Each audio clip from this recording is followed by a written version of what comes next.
Hi, I'm Carolina, and this is Recalculating Your Business Site. And today we're going to talk about design thinking and how that is, I think, our superpower. Designers learn how to think like designers since we are at school, and that is literally what design thinking is about. It's a process. Not long ago, I was looking at a certification on design thinking, literally thinking what it was all about, because I kept on thinking, what could it be? I mean, obviously it's design thinking, but why is it so important nowadays that they want to apply it to business? And why now we are using that system and that process as an important process for business transactions and projects.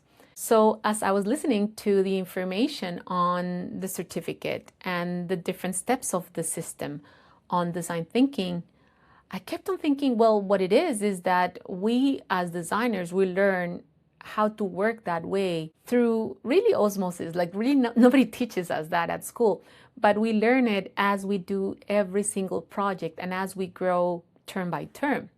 So in a way, our superpower is with us, and sometimes we just don't see it.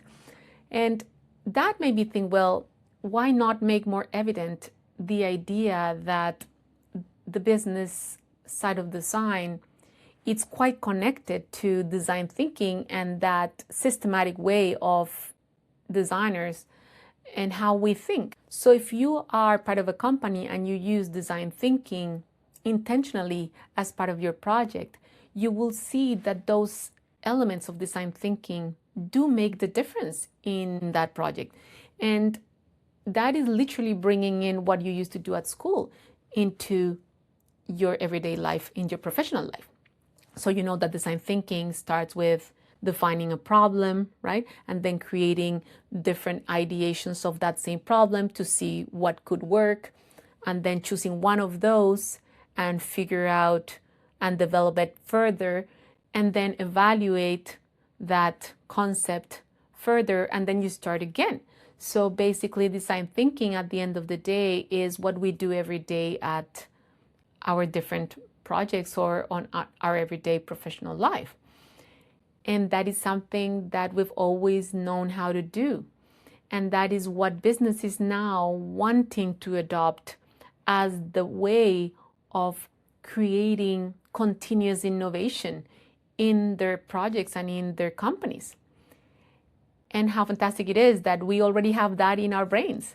So I thought, let's create this space at this moment for this episode, and let's talk a little bit more about that, about design thinking and how much we know about it and how much we can apply it. So not long ago, I applied it for one of my courses. We were building a course for a university, and we needed to know what was working and what was not working.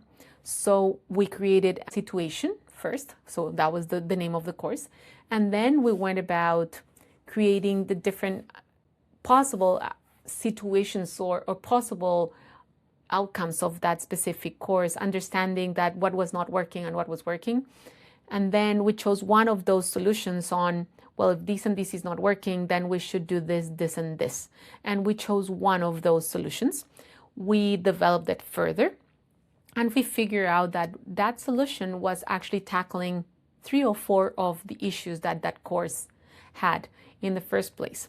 Then we evaluated that outcome, and we were able to launch it and upload it on the LMS again. We got some feedback from that because, again, we created a survey to be able to evaluate it.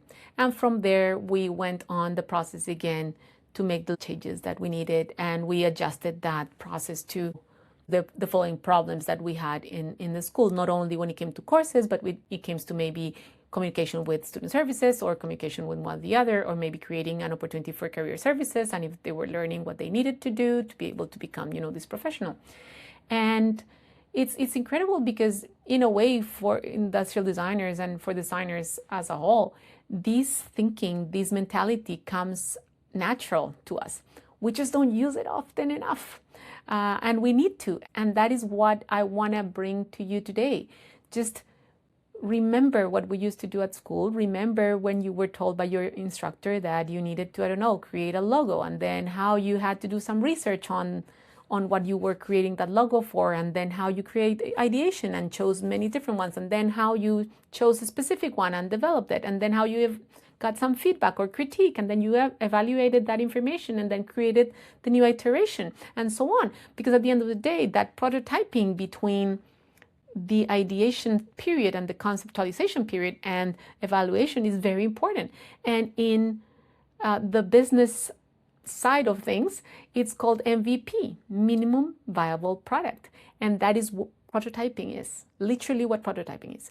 So if we start thinking about business elements in our own words and what we used to call them by, then we know a lot more about business than we think, or we have a lot more tools for business than what we think. So in this episode, let's learn how to use design thinking and how to apply it on our everyday.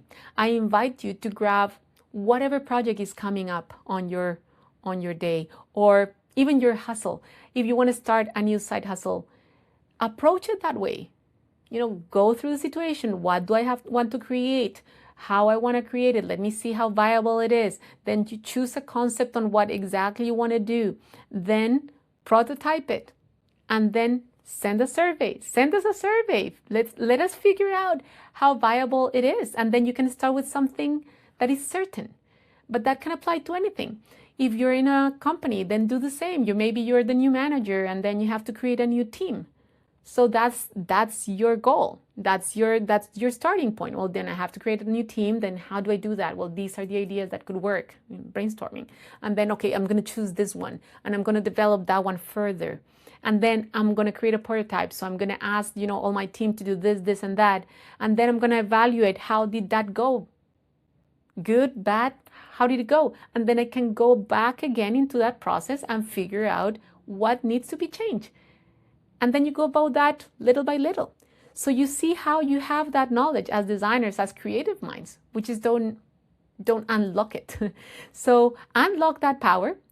Start using your design thinking as the tool that we should be using, and start using it for everything that you do and everything that you structure, and you'll see that there'll be a lot more connection between your design life and your business life. I'm going to leave you here a link to one of my blog posts that talks about design thinking as your superpower.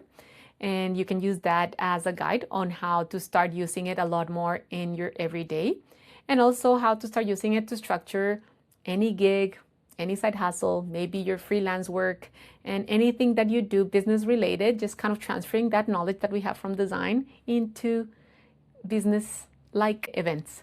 So use it. Let me know how it goes. Let me know if we want to talk more about this topic, and I'll be happy to deep down a bit more on it. For now, thank you for being here, and thank you for taking the time to listen to me.